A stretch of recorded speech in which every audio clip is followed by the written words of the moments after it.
Welcome to True Crime Garage. Wherever you are, whatever you are doing, thanks for listening. I'm your host, Nick, and with me, as always, is a man who gave his father an autographed picture of Secretariat. He is the Captain. Newsflash for you, Joy Boy. It's good to be seen and it's good to see you.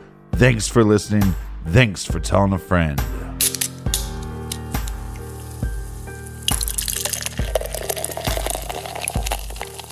Today we are drinking Party at the Moon Tower by the hardworking folks over at Latitude 42 Brewing Company. This dankalicious double IPA is a party in a can featuring Citra, Mosaic, Seven Seas, and Columbus hops that will make you want to party at the Moon Tower. Garage grade 4 out of 5 bottle caps. All right, let's get this party started right, Captain. First, we have a cheers to our buddy Avery down in Springdale, Arkansas. And a big we like your jib to Brittany in Midland, Texas. Next, we have James S. and his supervisor Allison in Parts Unknown. Allison, you make sure to keep an eye on that boy. And a big shout out to Jessica in Gardner, Kansas. Next up, we have Alita and High Unger, United Kingdom. And last but certainly not least, we have Jennifer in Lewis Center, Ohio. Everyone we just mentioned went to truecrimegarage.com and helped us out with this week's beer fund. And for that, we thank you. And for all of our old episodes, check us out on the Stitcher app. And also check out our bonus show called Off the Record. And that is enough of the business. And this evening, we will be having a discussion with longtime friend of the show, Melissa Lee, from the Victimology podcast. So everybody gather around, grab a chair, grab a beer. Let's talk some true crime.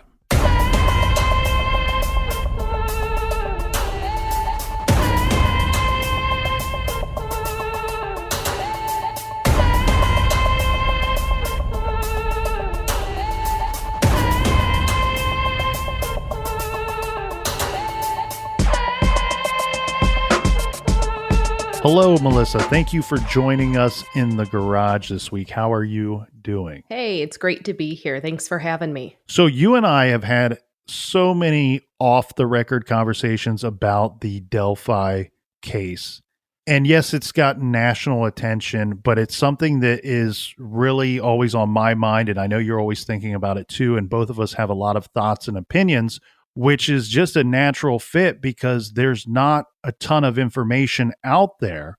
I thought it would be interesting if you could join me in the garage and we could talk about some of our thoughts and opinions regarding the unsolved double homicide case of Abigail Williams and Liberty German. Sounds good. The way this conversation came about was you reached out to me and you said, "Hey, Nick, are you listening to Down the Hill? Because I'm listening to it and it's fascinating." And you and I have had plenty of Delphi conversations before this. And I said to you, I said to you, well, that's weird. I'm not listening to Down the Hill. I've been listening to Scene of the Crime, but they're talking Delphi as well. And so what that inspired for me and for you is you then went to listen to Scene of the Crime and I listened to Down the Hill. So now we're all caught up and here we are going to have a discussion of reading between the lines of what information has been released and discussing what we think could be going on here with the investigation itself and with what happened on that fateful day in February of 2017. So I don't know about you, but one of the main issues I have with this case is there's not much information out there. So when we were given these little tidbits in both of the podcasts, I felt like it was just a huge finding. Yeah, and it's really been a lot of trying to read between the lines, and these two podcasts had more information than others have. True Crime Garage has covered Delphi at least 6 episodes and countless off-the-record episodes, but it was interesting to get the real nuts and bolts of the case from these two different podcasts. So let's just dive right in here with some of the thoughts that we wanted to discuss. The first being the investigators they interviewed said that the video and the audio haunts him because of the reaction of one of the girls. And we could take that a million different ways, but I did want to get either what opinions do you have of that, or what questions does that raise for you? So, one of my main thought processes with this was that the investigator, when he was talking about it, he had said he had watched the video multiple times. And it always bothers him the reaction of the one girl's face as she's watching what's happening to her friend. So, in my brain, I was thinking, okay, we know this whole time it's been Libby's cell phone who's been recording or who was recording at the time. And so my thought process was, okay, if he's saying he's watching the face of one of the girls while the other girl is, something's quote unquote happening to her, she's watching what's happening, then would believe that they are referring to Libby watching what's happening to Abby here. Because if it was Libby's cell phone, we know it was in Libby's possession at the time. I feel like that is the most plausible explanation, is that it was Libby who was watching what's happening to Abby. Yeah. So we're going to have a difference of opinion here just based off, and I can only go off of stuff that I've heard and seen and read, and you can only go off of what you've seen and read. I have a different opinion on this because and I'm trying to think of the investigator that you're talking about, but I do recall seeing an investigator interviewed and saying, yeah, the audio haunts me. And I didn't think that it was as specific as because of seeing the one girl's face. I'm not questioning that you didn't find that somewhere. I didn't have the same experience. What I was able to find was that 3 of the family members are saying that they were allowed to watch the video. And that was Becky, Mike, and Anna watched the video. And here's where you got to take it a step further. Did they see the entire video, or were they only showed a portion of it, what law enforcement was willing to show them? And their statements were that there was very little on the video that they saw that was of use to identifying the suspect or even really knowing what was going on with the girls at the time of the video, that what they're seeing. What they did say that they saw or heard on the video was typical girl talk, talking about the man on the bridge, whispering between the two, and at some point Libby said something about a path ending. And this is where I take it a step further, try to fill in the blanks, and then wonder if the order of this is pretty concise as to what they witnessed on the video.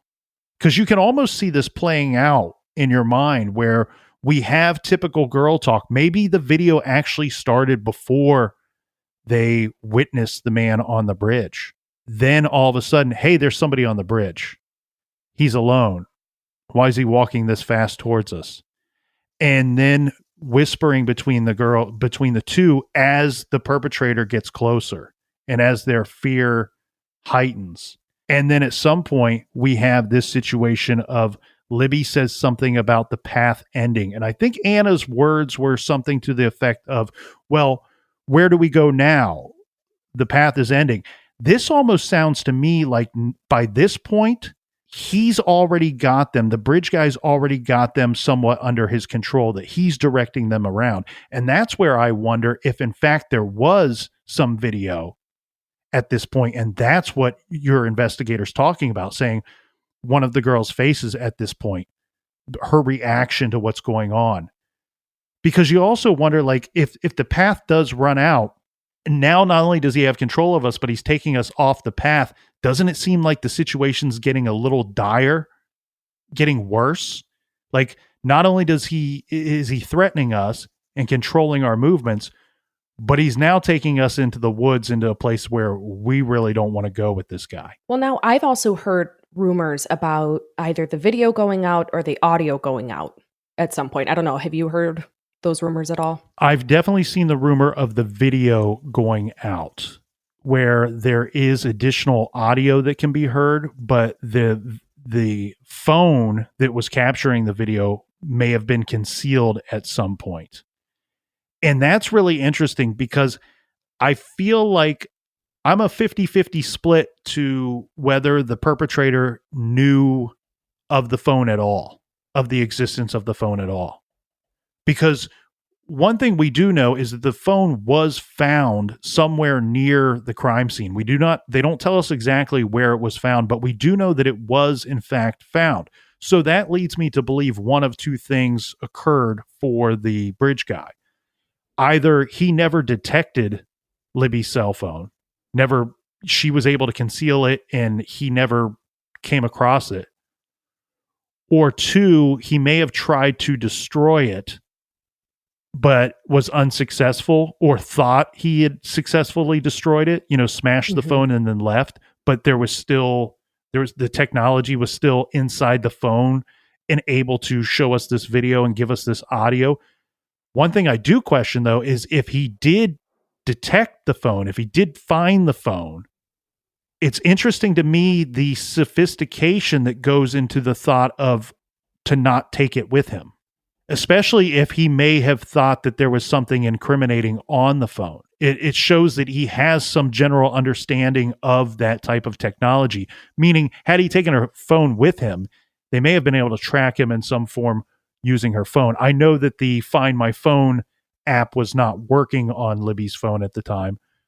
It does show some type of sophistication to me that he may have chose not to take the phone with him. Now, I had a thought that... So from what I have heard as far as the crime scene, which I know we'll get into in a little bit, that it was not an organized crime scene. And the fact too, it makes me think as well that her shoe was found, a couple feet away from where their bodies would eventually be discovered. I had always thought that the phone had fallen at some point and he didn't even necessarily know it was there, or... Because I had that thought too. Why not try to dispose of the phone? Why not throw it into the creek that they were near? Why not try to completely get rid of it if it did have this evidence of him committing these crimes on it, That kind of goes along with the theory that I'm now in belief of, that I actually think that at some point they did try to run from him, that they tried to flee him. And so... the information I found was that Libby, one of her shoes was on the bridge, on the Monon High bridge side of the creek, and their bodies were found on the other side of the creek. So I'm wondering now if as they're approaching this creek area or as they're making their way down the hill, if they tried to run toward the creek and cross the creek to get away from him, Libby losing her shoe in the process, or did the bridge guy then place it there or throw it there, discard of it there for whatever reason later?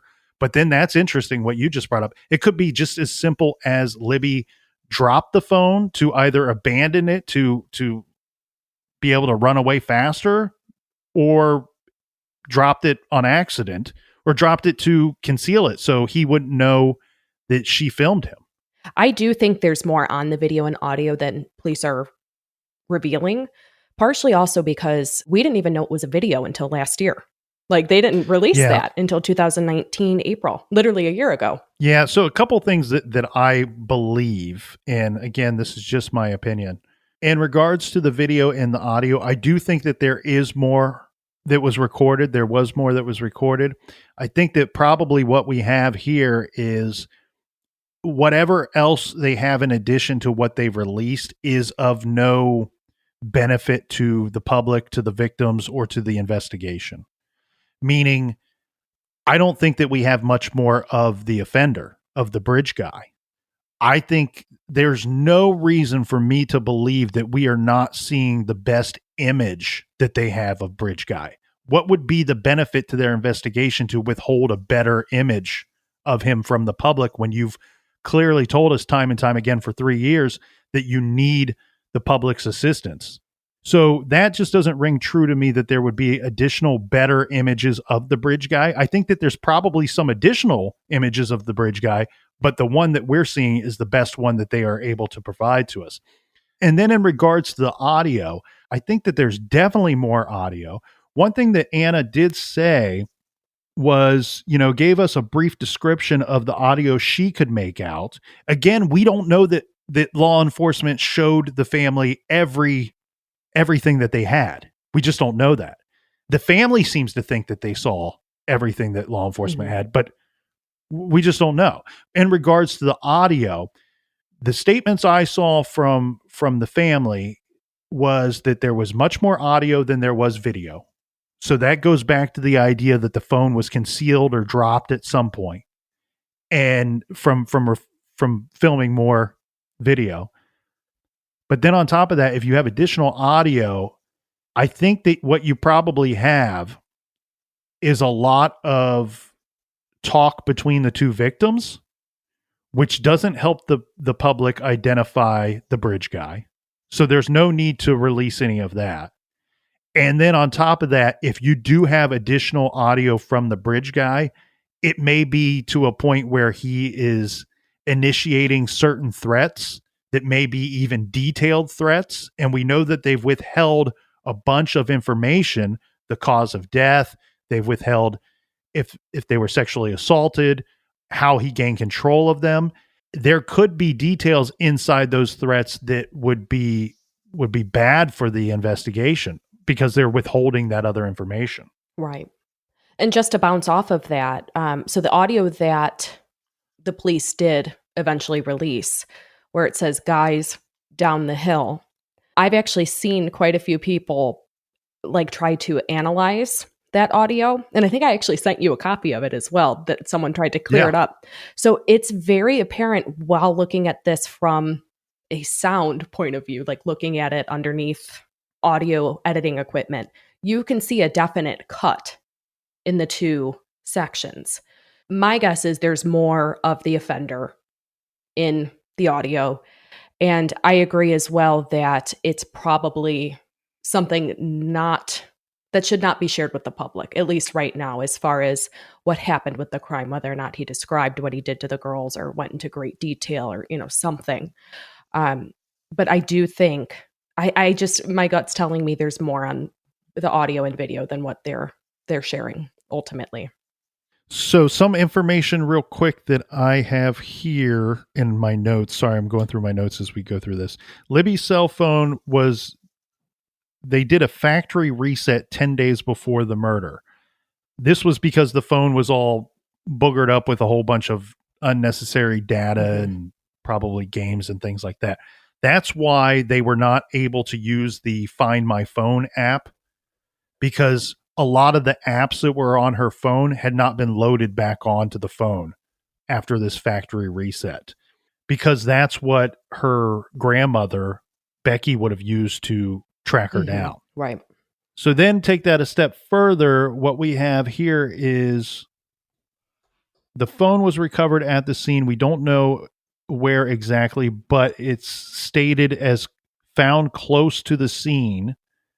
Law enforcement has confirmed that they have more audio and video, and all of the audio they have is from the video that Libby filmed, meaning there's not a separate recording that's audio only. And their statement here from my notes, Libby filmed using the standard video recording camera feature on her iPhone. Now, I have a question. That picture of Abby on the bridge, that was taken that day, right? Yes. Yeah, so that's definitely Snapchat. So correct. Yeah, I mean, well, and if that's the case, then that it was and obviously, anyone who has a phone, we know we can just press the button and it records the whole time. That's interesting. So it was Tobe Lesenby who stated publicly that the crime is not on the recording. And I believe that was his exact words. The crime is not on the recording. Again, I have to believe that means the double homicide itself. With the Snapchat thing, first of all, you're talking to the wrong guy. I've never used Snapchat. I don't know. I barely even know what it is, to be honest with you. What I have here is interesting because we do know what time that Snapchat went out. So the timing of that is 2:07 p.m. that the Snapchat goes out. The interesting thing there is there's no bridge guy behind Abby at that time. We know based off of sunlight and shadows and other information that the bridge guy is approaching them between 2:20 and 2:30 p.m. So shortly after that Snapchat, minutes after that Snapchat, we now have Bridge Guy in pursuit of the two girls. And what's fascinating and terrifying to me too is I believe that either if they're already recording the video or if they were inspired to then record the video, there's somebody else on the bridge, which seems haunting on its own. He's by himself. Again, haunting. Why is he walking so fast? Why is he approaching us so fast? And the terrifying thing for these two girls, again, ages 14 and 13 years old, they can clearly see a grown man approaching them very quickly on this rickety old bridge. You're now left with two options. You're either going to be, if you let him keep approaching you, you're either going to be in close quarters with this individual that you're already kind of put off of, or your other option is to have to cross him on that bridge. Just that alone, you're really boxed into a corner if you're Libby and Abby here. And that thought there just terrifies me. And I think that thought alone explains the inspiration for filming him, be it if you were already filming something else or if you were inspired to do so because of the sight of him. Now, what we also can piece together is that very likely Libby, who's recording, is already off of the bridge. She's on what I refer to as the dead end side of the bridge. She's already off of the bridge, and you can see that she, at one point, is filming Abby, who's making her way toward the dead end side. And then at some point, they become aware of the bridge guy. And then what happens after that, we don't know. We can piece together too, though. Some point, he's able to take control of the girls and attempt.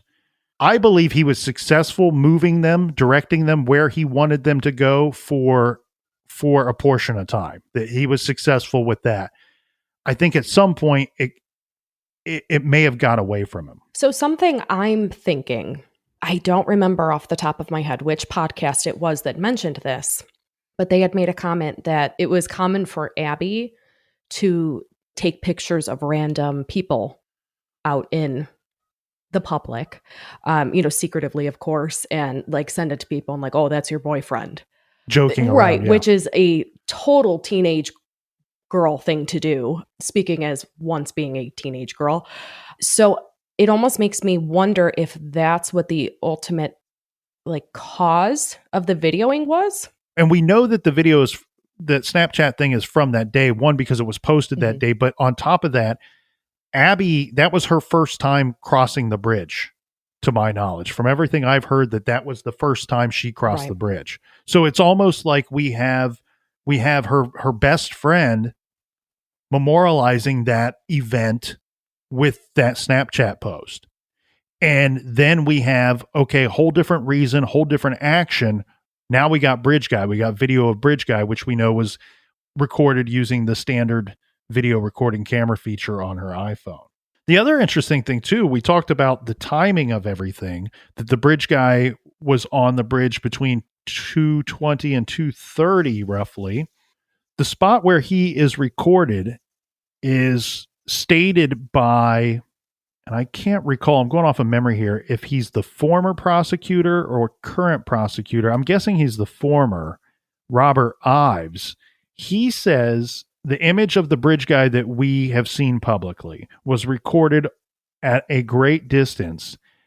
And based off of the markings on the bridge, we're able to determine that the suspect at that point is approximately 60 feet from the end of the bridge. And that bridge, from what I've seen, the locals say takes about 6 minutes to cross. This goes back to a theory that I threw out there when we covered it on True Crime Garage, and I'm still of this theory, that he was approaching them, and he was approaching them rather quickly, that he was moving across that bridge at a faster than normal rate. And that might have been something that tipped them off.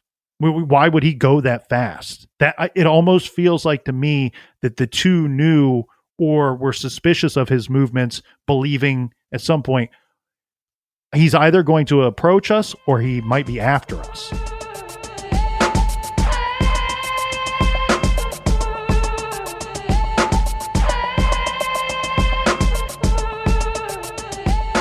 If there is something interfering with your happiness or preventing you from achieving your goals, BetterHelp Online Counseling can help. BetterHelp offers licensed professional counselors who specialize in issues such as depression, anxiety, relationships, trauma, anger, family conflicts, LGBT matters, grief, self-esteem, and more. Connect with a professional counselor in a safe and private online environment and get help at your own time and at your own pace.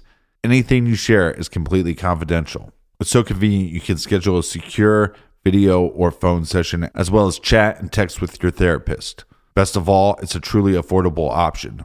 Our listeners even get 10% off your first month with discount code GARAGE. So why not get started today? Go to betterhelp.com/garage, then simply fill out a questionnaire to help them assess your needs and get matched with a counselor you'll love. That's betterhelp.com/garage.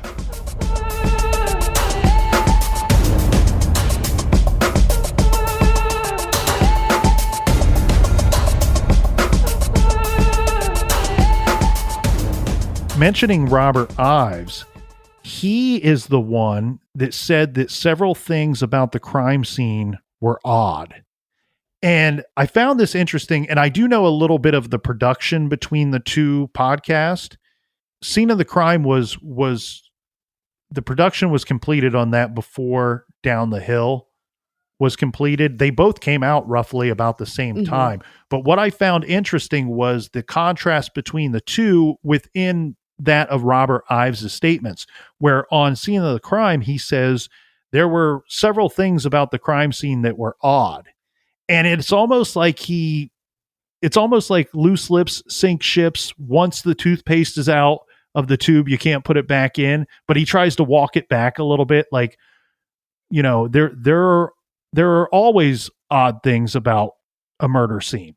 It felt a little telling, like, no, maybe this crime scene has things about it that are more strange than the typical crime scene. And then later on Down the Hill, he's now referring to these, rather than odd things, as signatures. And it's almost like he was schooled to start using the word signature, or if it was a theatrics thing, I don't know. But I cannot shake either of those statements. I cannot get them out of my head. I cannot quit circling round and round about what they could mean. And you and I touched upon that a little bit in our conversations. I don't know. Take me into your thoughts when you hear somebody that close to the case say a statement like that. I can totally agree with that. The odd crime scene comment has stuck with me this entire time since it was said. Because, obviously your mind starts racing, like, okay, what in the heck could that mean? And, no crime scene is a good crime scene, like, it's to say that it's odd really makes me think that. So, and also too, the first responders, they had made a comment too in the podcast, I think it was Down the Hill, that they all had to decompress that evening. So when I hear it was an odd crime scene, they had to decompress that evening, which of course, the murder of 2 children, that is not an easy thing to deal with as a first responder or investigator. That is not a good thing. That never sits well. But to make a point to say that almost all of the people involved, all of the first responders involved, had to decompress that evening because that was the like severeness of the crime scene. The trauma. Exactly. Which, we hear that first responders need to decompress when they see some really messed up things, which rightfully so. Then the mentioning of the signatures. So the second I heard that, I was like, okay, that's really interesting. To hear that there are signatures involved in the case and to know about all the different rumors that are circulating around, it immediately made me think that there might be some value to some of those rumors. There were people there at the crime scene. The person who found Mhm. them was a family member of Libby's, I believe. For them to say their signatures, I know you and I have kind of discussed this, what the difference between a signature and an MO is, right? Mhm. So it just like, I mean, should we go into the rumors or Well, yeah, I what do you think we think? should, because part of this that I'm hoping to achieve with our discussion here today is some of the old rumors that were circling around, they've made their way back again. And I think it's because of the two podcasts, which is strange to me because they were so complete and concise about the information that they were putting out. But again, it's always going to go back to the law enforcement has not released much information. So then that only inspires the rumor Right. mill. But I think that some of the rumors are, one, they're just negative toward the victims, negative toward the families, and they hold no truth at all. So not only am I hoping that our discussion has some interesting opinions and some interesting takes and theories on what might have actually happened, but also to squash some of those rumors that are showing their ugly face again. So I think the other interesting thing here to keep in mind, and correct me if I'm wrong, Melissa, but Robert Ives was pressed. They're like, "What do you mean by signatures? Can you tell us what they were?" And of course, he's like, "No, I cannot tell you what they were." I believe he was pressed to say, "Well, how many signatures or how many odd things or off things would you say that you saw at this crime scene?" And I believe his exact words were two or three. I feel like three feels like more familiar to me, to the point where I wonder if he did say three, but two or three is what I've been kind of working off of based off of his statements, if I'm remembering them And I correctly. think too, he says at least two or three. At And least that two or at three. least Okay. stuck with me. I mean, I feel like that leaves room now for like tons of speculation because it's like, what else was at that crime scene? So I know some of the like most popular theories are, and what we I can also mention that Facebook message that I had found. So there's a screenshot that's Okay. been circulating around by the person who actually found the girls, who saw the shoe first, looked up, ended up finding them. So there's a Facebook messenger picture going around stating that Libby was nearly decapitated and that it was obviously personal towards her, which is an interesting, thing to say, especially if they did not know the person. Well, and again, this is not the person that's giving that opinion that they believe it to be personal is not an expert. No, Can we agree on no, that? yeah. And Mm-mm. should we take it a step further and question the validity of that screenshot? Oh, I would say Or yes. Well, not only that, but I think because that screenshot has circulated around, this person is now a favorite suspect of many online sleuthers, which hmm, is kind of interesting. But just to roll off of that though, I've heard many rumors, and I'm not sure if you've heard the same rumors, that Libby had to wear a scarf at the funeral. yeah, been a pretty common one to go around. And actually, I've seen it said that both were wearing I've seen scarves that as well. at their Yeah. funerals. I mean, I don't know if that's true. Obviously, I was not there, and I don't know if that's true. But I will tell you this: I am of the belief, and I'm basing this off of things that I've seen and heard, and a lot of it, mind you, is second and third hand. But I'm hearing this from and seeing this from some trusting persons and sources. And this is not insider information. This is my opinion. Hmm. I believe that it was a bladed weapon that was used in the attack of the girls. I think that it was a gun that was used to control them and to move them, but because of how loud a gun is, when it came time to, that it was a bladed weapon that was used for that portion of the crime. Now that's And I interesting. don't know that I want to take it any further than Yeah. that. As far as what the injuries could be. And then you take it a step further and you say, well, and you bring up a really good thought. It's this layperson's opinion that it was personal based upon the injuries they saw or may have seen, that it was personal against, you said, Libby? Yes. Yeah. Here's where I take that a step further. And you said, well, that's interesting, especially if they didn't know them. It's almost implying that the victim and the offender knew one another. But we've seen plenty of crimes, we've seen plenty of murders where it appears to be personal in nature, but they didn't know each other. And that can happen for a multitude of reasons. One, did Libby present certain problems to the offender and really piss the guy off, or did she really fight back in a good, strong way, and it became personal for him? The other thing too that people often point out is overkill. Well, the offender must have known the victim because of the overkill that we see at the scene or on the victim. Or the overkill that's presumed to be at the scene, since we don't know exactly how they died. And, looking at other cases, not this case, but there were plenty of Ted Bundy's victims that had the appearance of overkill because that's how he preferred to kill the victim. That's how he naturally attacked these victims. And he didn't know any of them. Where there's overkill does not necessarily have to mean that the offender knows the victim or has a specific hate for that victim that they want to destroy, because that's what you see with overkill. You often say, to kill somebody is to take them away, to end their lives. But the overkill is the emotion is that they want to destroy that person. You don't necessarily have to know them to have that hate. The victim could be a surrogate, which is could seen represent a lot something of else. times.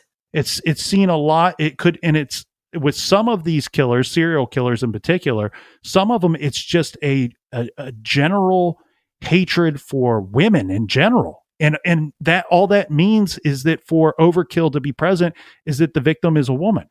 I don't know. I've not heard rumors of overkill here with Delphi, but I have heard and seen the rumors of it possibly being personal in regards to Libby.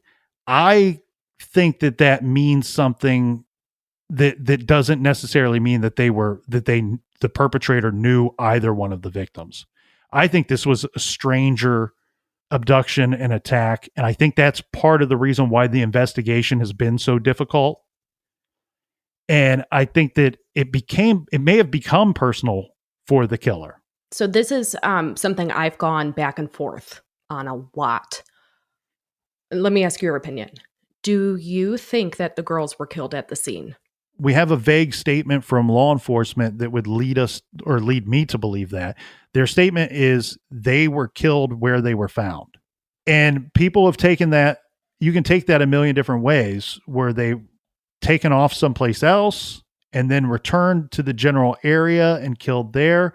I don't think any of that went down. I think that the general statement of they were killed where they were found, and they would have evidence to prove that to them, to law enforcement. It wouldn't be very hard for them to figure that out. But I think that you have to take into account a few different things. All of these crimes, and anytime you have a murder, especially with a double homicide, you have multiple crimes that happen during the commission from the start to finish of this. And we know that they were abducted at some point because they were under his control and moved somewhere that they would not want to be. So that is the definition of being abducted. And then they are killed. What we have here, to me, is there's not a lot of time that goes by from the time that Bridge Guy first comes on the scene to the girls to the time when it's probably all over with and he's in the process of fleeing the area. We have law enforcement statements that say, and again, they're speculating as well, because until we catch the guy, we just don't know. But they're saying that on their press releases with the description of the Bridge Guy and images of the Bridge Guy, they state that it's believed he left the area by 5 p.m., but could have still been there in the general area when the family started searching for the girls. The other difficult thing here, which is weird about the phone, with going back to Libby's phone, is we have Derek, who was there to pick them up. He calls Libby's phone at 3:11 that afternoon because he can't find the girls. Now, a couple tricky things here. She doesn't pick up the phone. You could take that one of two ways. Whatever happened already happened, or by 3:11, or she's under the control of Bridge Guy or has dropped the phone by that time. There's also some interesting speculation that we know to be true is with the camera feature that she was using to record the video. If you have an incoming call on that iPhone that she had, it would stop the recording. Mm-hmm. Is that what stopped the recording? Eventually the phone goes dead. Eventually it's going to voicemail at some point. Then you take it a step further. If they were afraid enough to record video, why not just call 911? Right. Right. You got to think that may have been an option. I'm sure that there's somewhere places that your phone just won't work, but why was that option not used? And here's a little safety tip for anybody out there. If you're approached by somebody that they know, they're aware that you saw them already and they're trying to abduct you, at the very least lie to them and tell them you've already called 911. Even if you feel like you can't in that very moment, tell them that you've already called. Yeah. Can't hurt by that point. No, I mean, shoot. Yeah, and it's just making me think, like, at what point were they under his control? At what point did they feel unsafe? What was it during the video? Was it after the video? Did it? And I think that's a really interesting point too, that if I had to guess, that's most likely how the video stopped, was probably the call coming in from her father. And that's just my opinion, obviously. But yeah, no, it just makes me wonder at what point they knew they were in trouble and why they didn't feel comfortable. I mean, unless he had a weapon on them at that point. Yeah. Which is, true. I think, I mean, and you got to think too, it's very difficult to handle two victims at one time, even if you're a man, like into smaller teenage girls. And I want to say too, they don't think that the murderer is a very tall, large person. They think he's on the shorter side. And what did they say? I thought I had heard like 5'9" to 5'11", but I could be wrong. Don't quote me on that. I'm going to pull it up. I have the FBI seeking information flyer here somewhere. 5'6" to 5'10". Yeah, I mean, that's a short guy. And they put him at 180 to 200 pounds, which is interesting because that's from the newest information. Because the old information had him about 20 pounds heavier, but the same height. Yeah, I mean, how could somebody of that stature, and I want to say Libby was taller for her age, I believe. She would have been close to that height. And I know Abby was a little bit smaller, but to be able to control two victims at one time, that is not an easy thing to do by any means. That's what you need the gun for. Exactly. Or some weapon. Right. And this is going back to the statement that Doug Carter stated. Kelsey said as well. They both are of the belief that the bridge guy, that wasn't his first time crossing that bridge. They're saying anyone that has walked that bridge before would understand that. Mm-hmm.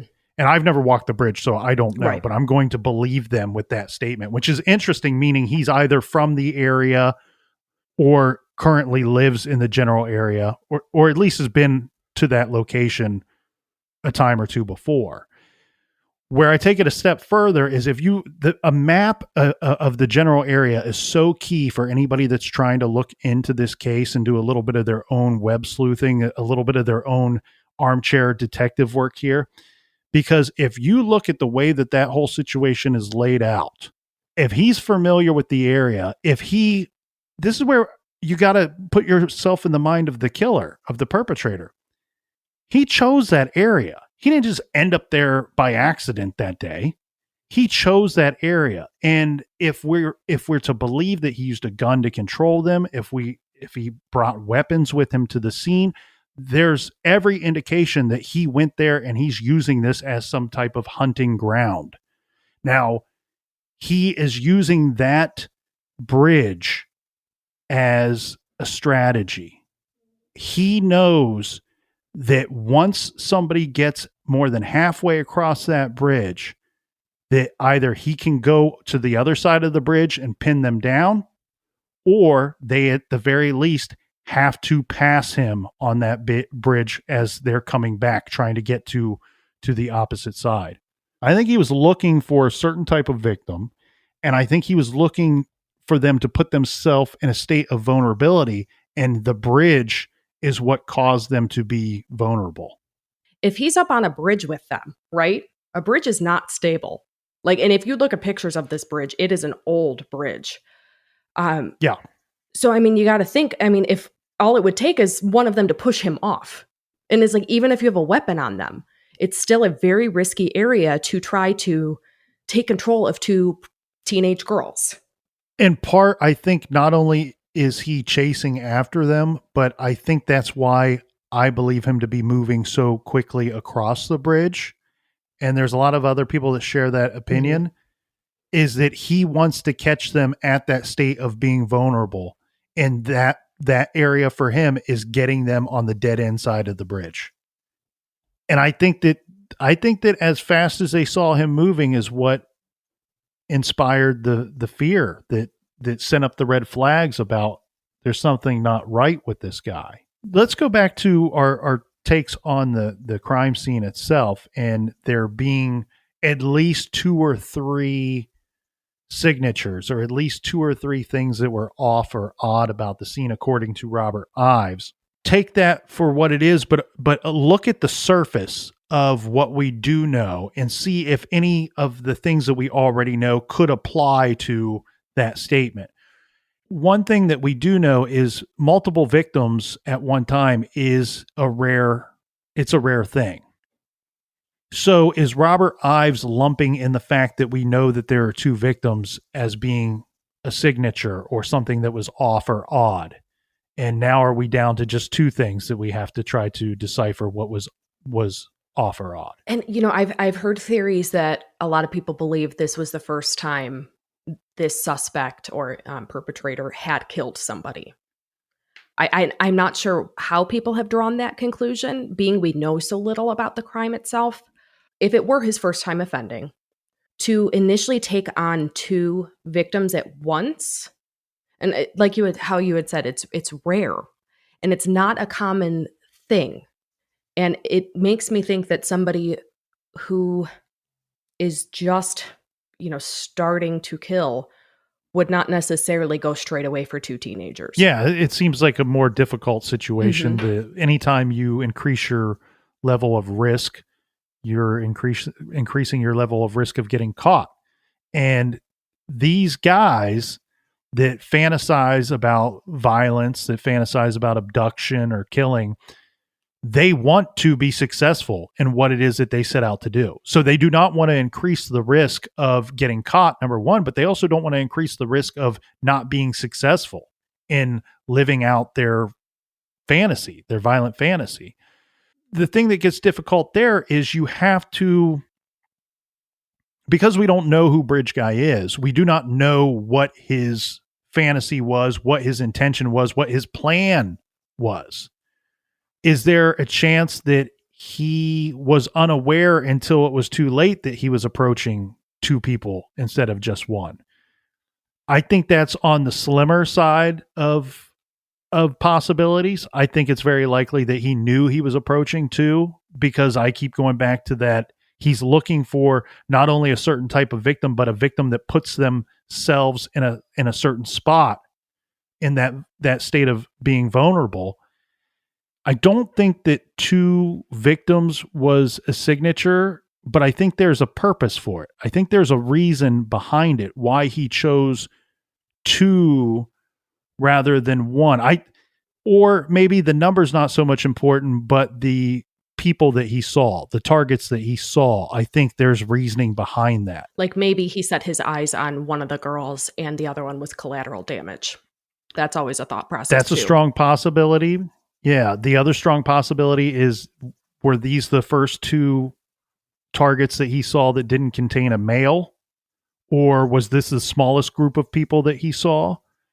I have some belief and I don't know for certain, but there are some statements and some eyewitness reports, who people that were in the area around this time of day, where it seems to me like he may have had the opportunity to go after a single female, a woman or a younger lady by themselves.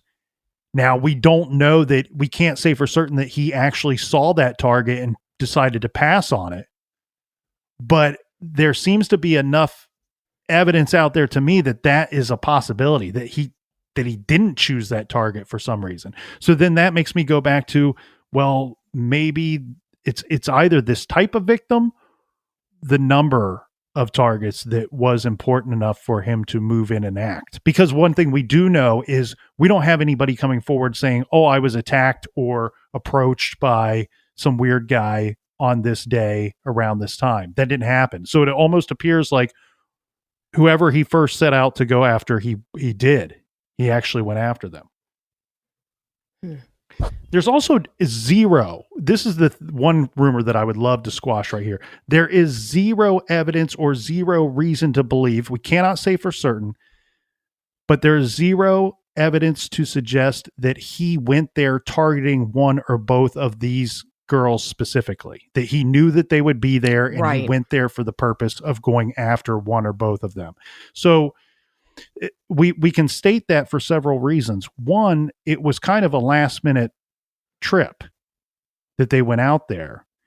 And two, this isn't like a super secluded place. This is a place that a lot of people went to go hiking, especially younger teenagers, to hang out or hike the trails, which makes me wonder if he knew the bridge and he knew that area well enough, he would have known the type of people that would have ventured to go there, especially during the middle of the day on a work week. And that also tells me maybe he was looking for that type of victim. Your show's called Victimology, so I don't have to explain to you. There is, these perpetrators have a victim type often, and be it if they're a serial offender or not, a one-off. If you're going to try to profile the offender, it's as important to profile the victim and as important to profile the area. And just to bounce off of that, so one really huge issue with the information we know about this case is, and I think this is the reason why people are so upset that it has not been solved and that we don't know more, is because we don't know what the motivation was behind the crime. They have never said if it was sexually motivated, if it was a rage killing, if it was a mission killing. They have never, ever clarified on their thought process on that. So we don't know if the ultimate goal was to have some sort of sexual fantasy fulfilled by the girl's deaths. So, and I know there's a lot of theories out there that a lot of weird post-mortem activity had happened. And I really don't hold a lot of, I don't think they hold much water. Let's put it that way. Well, again, that goes back to, if that means he has to stay there longer and longer. Every weird post-mortem activity that he's supposed to have done means he's there longer at the scene, and again, increasing his risk level of getting caught or being seen with the victims after the fact. And I do think that there was some stuff done, and I think that is really where I want to mesh two statements together, where we have Robert Ives, who says there were at least 2 or 3 signatures. We also have Doug Carter, the spokesperson for, and I know that's not his proper title, but he's the upfront one. He is the face and the voice of the press conferences coming out of the Indiana State Police. His statement when he was addressing the killer, and he got real personal with his statements, and I loved that. I loved the aggressiveness of his statements in addressing the killer directly in some of those press conferences. But one of his statements was, he says something like, I can promise you they are not the way that you left them that day. Yeah. And that to me does tell me that there was some postmortem activity that were actions by the killer. And I almost feel like that is an attempt to slap the killer in the face, because we see this with a lot of these guys. They have fantasies leading up to the commission of these types of crimes, and then they have fantasies after the fact. And some of them want to relive what took place when they committed some of these crimes. To me, that's almost like, we know you did some things to the victims or to the area. Mm-hmm. It's not that way today. So get it out of your head. Quit fantasizing about it. What you think that you created no longer exists. To me, that points out one of the most common signatures that you will find out there is the posing of a victim. So I feel like, to me, meshing Carter's statement with Robert Ives' statement, I feel like posing one or both of the victims is probably, I would put that at a high probability. I would also think that there's probably some type of covering of the victims, be it with sticks, leaves, debris, or all of the above. Because one thing we do know is we have statements from the searchers that say, we were in that very general area the night before and we didn't find them. We found them the next day during daylight. And then that has spread the bad rumor that the bodies were moved or the victims were taken away from the scene and then brought back at some point. I think people are over analyzing that. I think it's just as simple as it was dark out. Right. And there may have been some camouflage involved, be it leaves, sticks, debris, covering of the bodies, that prevented them from finding them that night under the cover of darkness. The other thing we have to factor in there too, Melissa, is keep in mind, at night, you believe you're looking for two girls who are alive and well. That's a much different thing. And I still think the searchers believe that they were looking for two girls that were alive and well the next day. But now the fear level has increased for the searchers because the time that has expired. But that night, you're looking in a different way. You're out in the dark. You're calling the girls' names, hoping to hear them respond to your voice. And when you don't get that, you kind of quickly move on in that situation. You're hoping to cover as much ground as possible. We just reviewed a case on True Crime Garage. It was the Evansdale murders, where the two victims were found in a remote location. And it was such a remote, dense area that the officer said, had these hunters just been 5 feet or so in a different direction, they would have never have seen the bodies. So I don't think that them not finding them that night means anything other than they didn't find them that night. They were probably there the whole time. But then it also takes you a step further to go, okay, well, what was the signature? Were they posed? Were they covered? Was it both? One of the other theories I had heard, and I really don't think there's much to it, is that the girls were wearing each other's clothes. The reason I don't think that's the case, because the person who actually found the bodies, I believe the way it happened is he saw the shoe on the ground, looked at the shoe, began to look up, and ended up seeing Libby in her tie-dye shirt. I don't think that they were necessarily dressed in each other's clothing. I thought that was kind of an iffy one. The posing, though, I totally could see some form of that. And also, too, I'd also heard a rumor that either both of them were nude or one. But the wearing each other's clothing, I really don't think that's the case. The rumor I heard was that one of them was completely clothed or found in all the clothing that they were last wearing.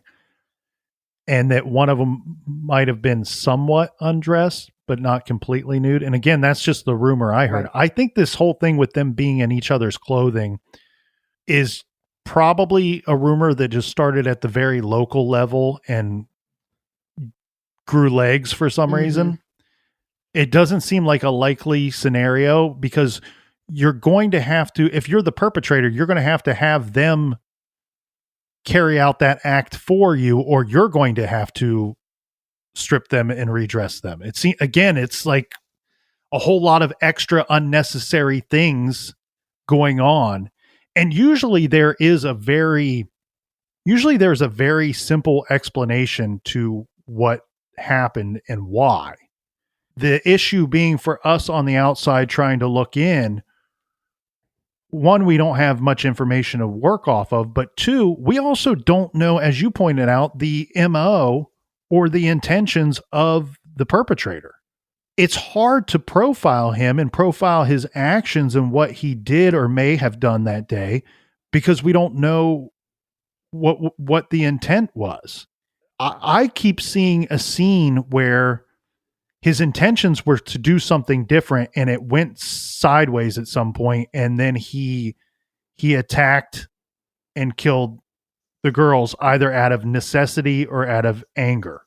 And I know it seems like a very simple explanation, but to me, there seems to be some information out there that might point to that. The shoe on the other side of the water, and then we know he's directing them. We know that 100% because we have the one line of down the hill. He's telling them, go down the hill. He's not saying, look, there's a deer. Where is it? Down that hill. No, he's directing them to go where he wants them to go. He's moving these people along.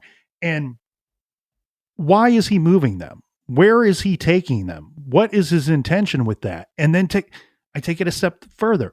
Why, if they were killed where they were found, I have to question that he didn't direct them to that area. Why would he choose to take them across the water when he didn't have to?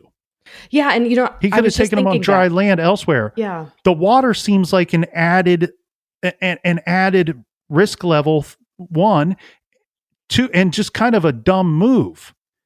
If he were smart enough, and look, I'm giving him a lot of credit when I say some of these things, and I know that I'm just speculating on a lot, but if he was smart enough to choose a victim because they put themselves on the dead end side of the bridge, that's a tactical move. Why would he then do something as stupid as to lead them across the water when there's so much other dry land right in the immediate area that you could have just directed them? That's where I almost wonder, did they decide to make a run for it at some point, or did he lose control of the situation and they fled? Yeah, that is one of the things that I often question. So the thing that always comes to my mind is the shoe that was left, right?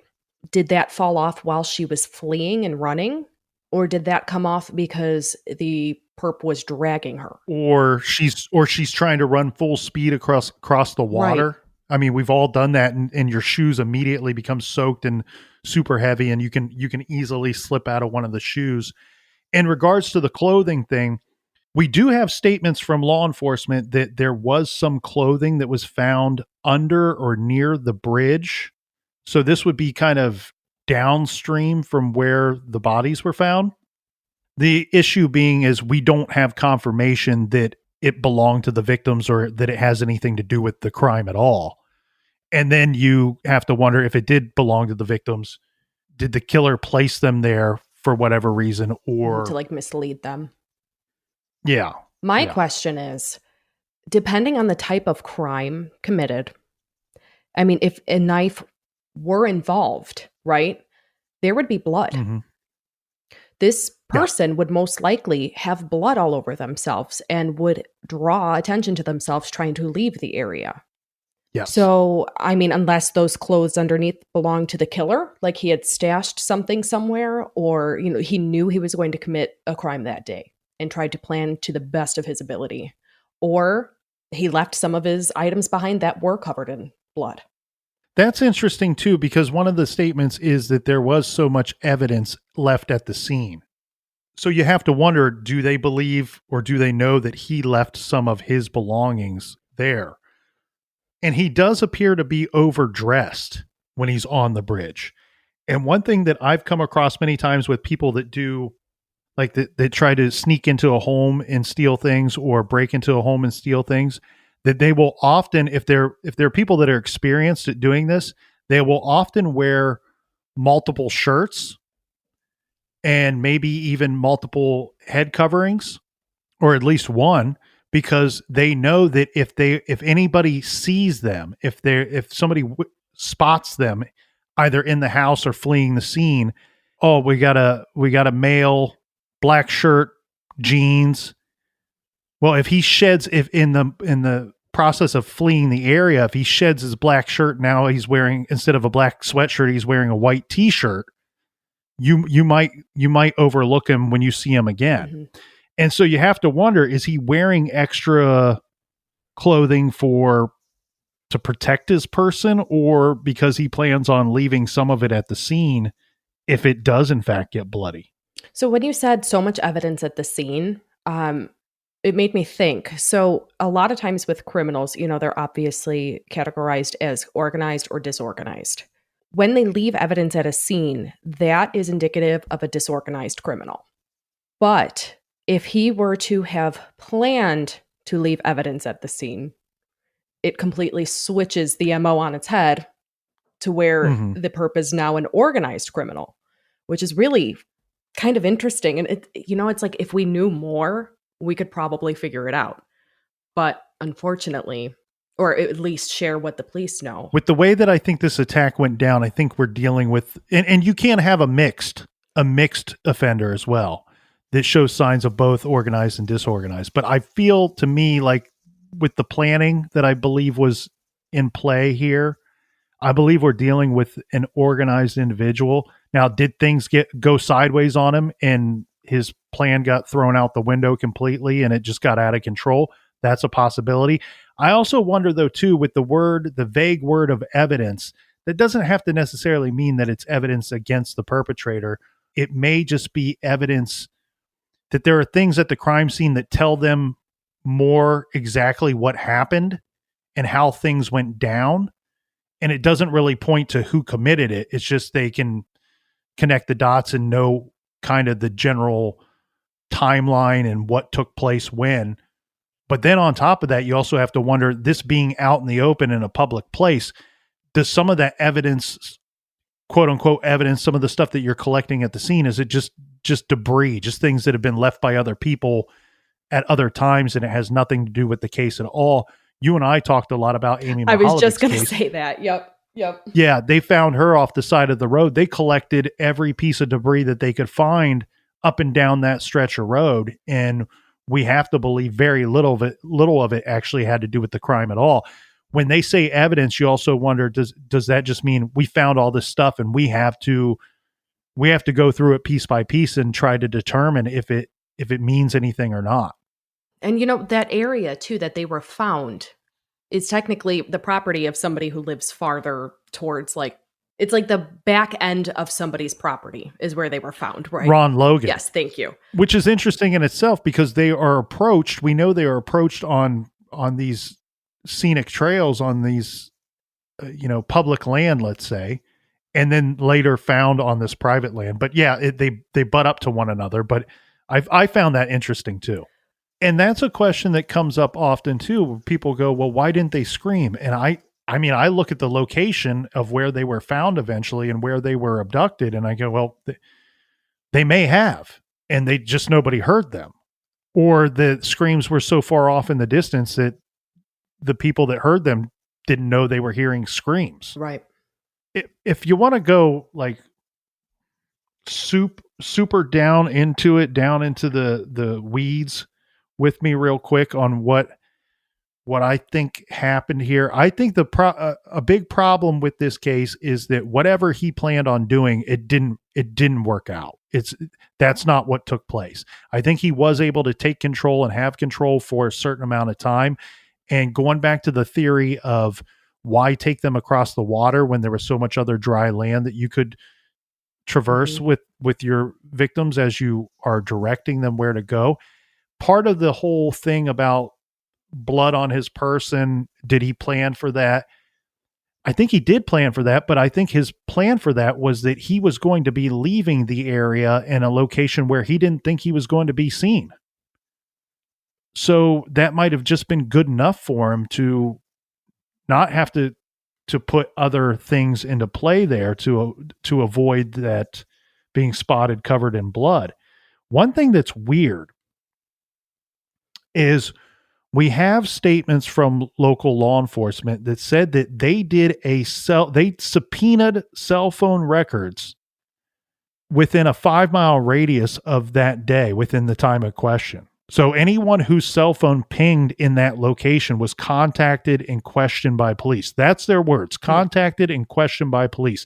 I have to believe that that involves a face-to-face conversation where you can see this guy, especially where you think that you can see him or make out his features from the video that we have of him on the bridge. So that brings a whole nother thing into play here where, and they stated that they looked particularly hard at anyone who was new in the area or who was in the area of the bridge for several hours on that day. Mm-hmm. So they did what I call like a data dump. And I've heard of this type of investigation tactic in other investigations. I also know that it is rather difficult to pull this off, this, what they call a data dump, but it seems like they did either successfully or attempted to. So if they were successful with it, you have to take it a step further and go, well, does that mean he was organized enough and sophisticated enough to not bring his cell phone with him during his time at the Monon High Bridge that day? Yeah, I think I'm leaning more towards that he did not have a cell phone on him. Yeah. That's definitely seems right. Either he's a dinosaur and just doesn't own one, or he made a conscious effort to not bring it with him. They've also said that they don't know for certain if he took a vehicle, if he drove a vehicle there and left one there and fled in a vehicle, or if he walked to this area. I find it interesting. I personally think that he drove to the area, but then that creates a whole different set of problems for the perpetrator of going undetected. But if he did drive to the area with this data dump investigation, it makes me believe he didn't even leave his phone in his vehicle, that it was just not a part of the plan at all. It was purposely left out. And that's where, I go back into the weeds and I say, I think he was trying to direct them to a vehicle. Oh, I agree. I don't think 100%. I agree. Yeah. I don't think that it went down the way that he wanted it to go down. And that is a big kudos and thank you to Abby and Libby. They were, we have people on record saying that Libby was a hero because she filmed the bridge guy. We also have Mike Patty on record saying that, Abby was a hero as well because the two, neither one of them left each other. They wouldn't have left each other. They were best friends till the end. And then I take it a step further and say they're both heroes because they fought back. Whatever this guy wanted to happen, it didn't go down the way that he wanted it to. That has led to evidence against him that we will be able to use against him someday. So let's talk about the connection between serial killers and signatures. So we know that law enforcement use terms like MO and signatures to determine how someone commits a crime and why they commit a crime or what their, thought process is. So the signature, for law enforcement to state that there are signatures available, it most likely points to the fact that they believe this person has offended before or will offend again. If it were a one-time crime, there would be no need to even mention the signatures that were there. Right, because the signature is mostly wrapped up in the fantasy of committing this crime. So they fantasized about committing this type of crime before and likely still fantasize about committing this type of crime again.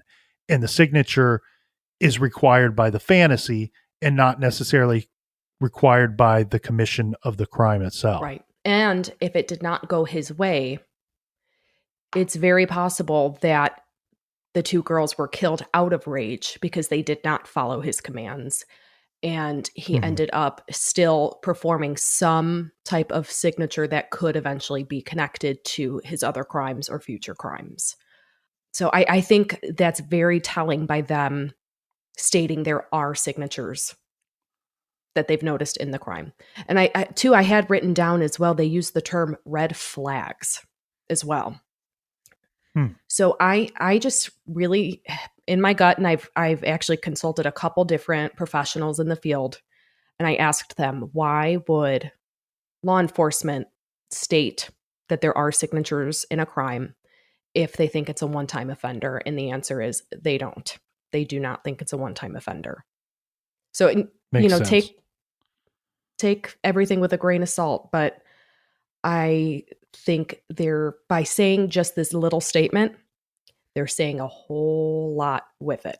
There are some suspects that are known to the public, and even the Wikipedia page has 4 or 5 listed there. Do you like any of those suspects? We don't need to go through each one, but are there any of those suspects that you like?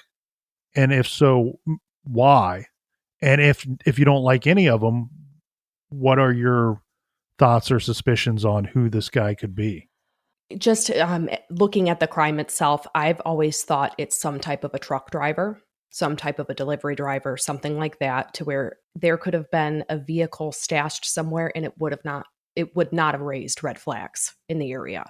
And if that were the ultimate goal, to get the girls there, that would make sense, because that's his domain, that's his area, that's his property. So that being said, fairly recently, I want to say close to the beginning of the year, there was actually I'm on a couple of the Facebook groups about the Delphi case, just to watch to see what people are saying. Most things I Okay. don't take completely seriously, just because, again, too, it's all speculation. All of this is speculation. But as of late, there was actually a man who came onto the group claiming he believes that his brother committed the crime. I believe this person is already in prison. So currently he's overweight, about the same height, somewhere in the same range as what they had originally said. At the time, he would have been much thinner. And another thing, too, we forgot to mention is about the gait of the person on the bridge. So Right. I've seen a lot of arguments as far as whether or not this person is walking very particularly because it's unstable, or is it because they have some sort of a limp? This specific person is from the area, was a truck driver, and has a limp. He had had knee surgery or something like that. So at the time, he would have been about the same size as the suspect's dimensions. So very lightweight, on the shorter side. So I had actually ended up messaging the brother of this person just to find out whether or not he's communicated with law enforcement. And he did message me back and state that he has communicated with them, and the Delphi police are aware, as well as the FBI. So as of right this moment, that is what my gut is telling me, that he looks really good for it. Why isn't this thing solved yet? Is there any one thing that you think you can hone in on and point out that you think that, hey, this is what they need, or this is why they can't find this guy? Well, I think one of the main reasons is time has become the enemy in the case. If, and we can always say if, right? If this happened, then we would have him. If this happened. I really believe, though, and I think we talked about this in the Amy Mahalovic case as well, why sit on evidence for that long that could potentially identify somebody? And we know with Amy's case, they did not know it was even connected, right? With this case, though, they knew that was a video, and they did not release any of it. They sent out a still frame of a person, and then they sent out a sketch that was later changed. And I think, unfortunately, I don't know if it was a strategy of law enforcement to not let the individual know how much they had at first. But my God, the man is captured on tape. His voice is captured on tape. There's a video of him available.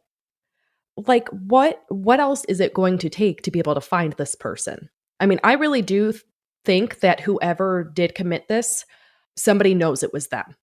Whether it's a family member, close friend, they know, but they just have not spoken up. And with that amount of evidence, it would be very difficult to not identify. But at the same time, I do think if this information would have been released previously, I have a feeling it would have been solved by now. One thing that has taken over my mindscape in the past few days, more so than the statement of there were at least 2 or 3 signatures or at least X amount of things that were odd about the crime scene, is I've heard several of the investigators that are at the very center of this investigation say the same thing.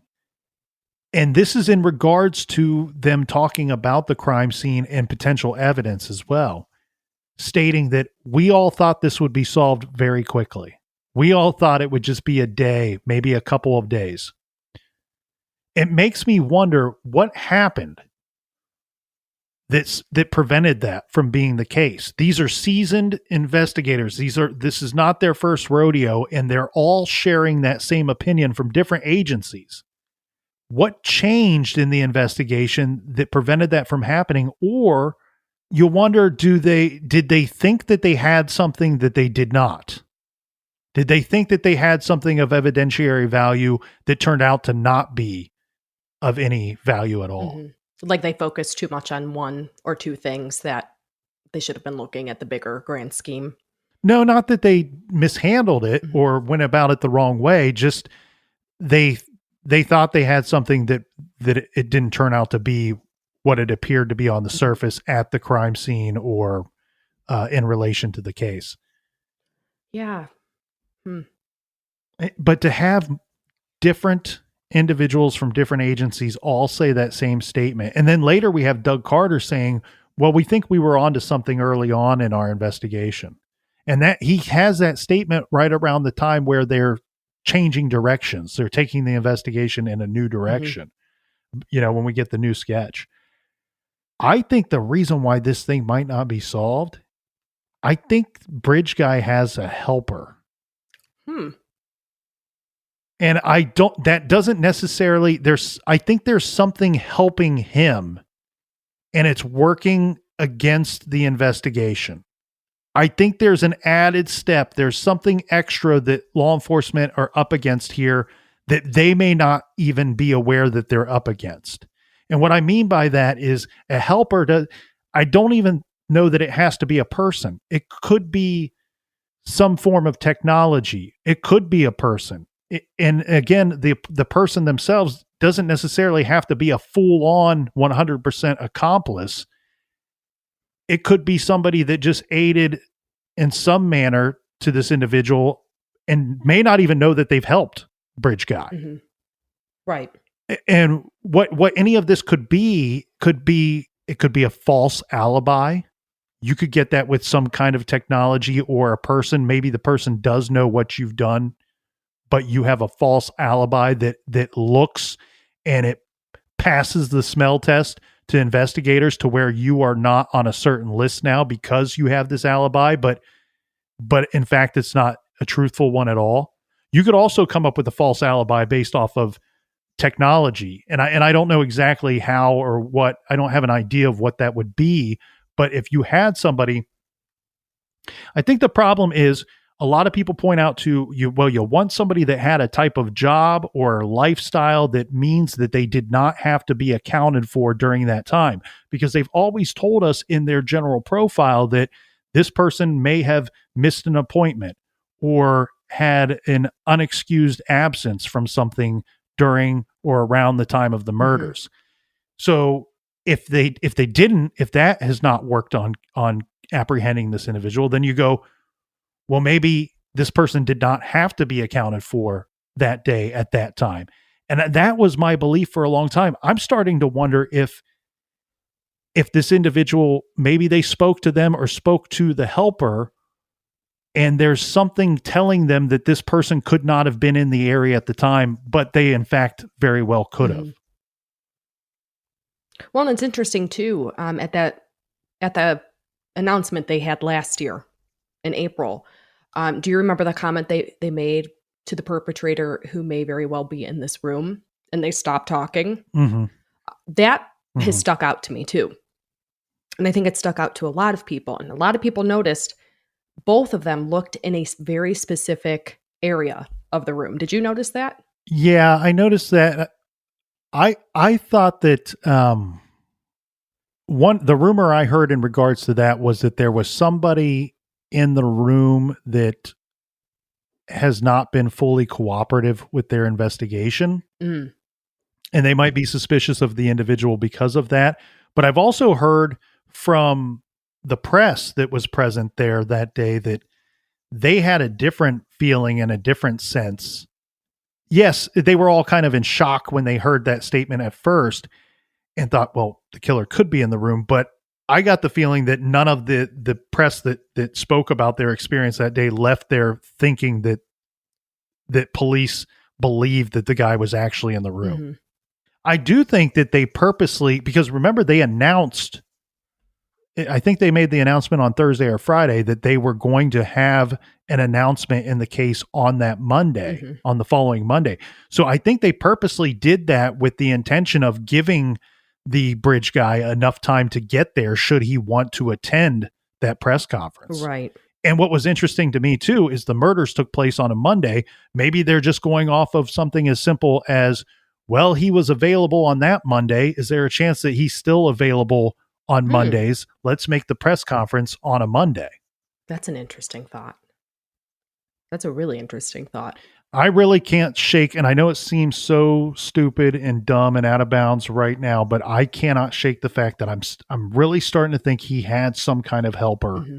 in some way. I mean, is that somebody that's providing a false alibi? Is it somebody that dropped him off in that area? Right. Is it somebody that was not there for the abduction or the killings themselves, but was going to be a part of something later? And then that's where I go back to, maybe that's why he passed on the potential of one victim and went I after was two. just going to say that. Oh my gosh. That's why. I mean, that could explain the two victim choice. And there's a good chance that law enforcement knows this. And you go, well, why would they hold that back? Are they trying to appeal to one of the perpetrators? Right. To turn on the other one? Because under that scenario, you may have two people, and my belief is if he did have a helper, that the bridge guy is much more guilty of much more horrible crimes than what the helper would be guilty of. And you wonder, does Doug Carter come out with that statement that I believe that you still have just an ounce left of, I can't remember his exact words, but he's trying to play to somebody that might have some form of remorse or some form of guilt of their involvement in this and get them to come forward, give them the chance to come forward. Yeah, that helper theory is that's really interesting. Melissa, thank you for coming on today. I really appreciate it. It was a fascinating discussion, and hopefully we will be talking very soon when this case is solved or going to trial. I sure hope so. Thanks for having me on.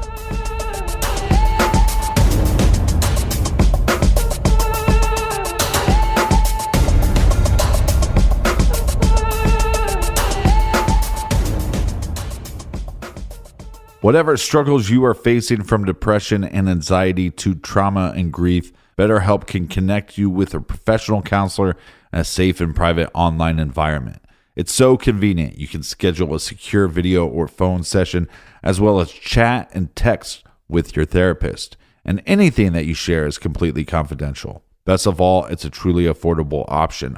Our listeners even get 10% off your first month with discount code GARAGE. So why not get started? Simply go to betterhelp.com/garage and fill out a questionnaire to get matched with a counselor you'll love today. That's betterhelp.com/garage. Since the recording of this discussion with Melissa Lee, Tobe Lesenby, who is the Carroll County Sheriff, told the Carroll County Comet that they have DNA and a partial fingerprint of the suspect that they are seeking in the double homicides of the Delphi murders. If anyone has information, you can reach the tip line at 844-459-5786. Until next week, be good, be kind, and don't litter.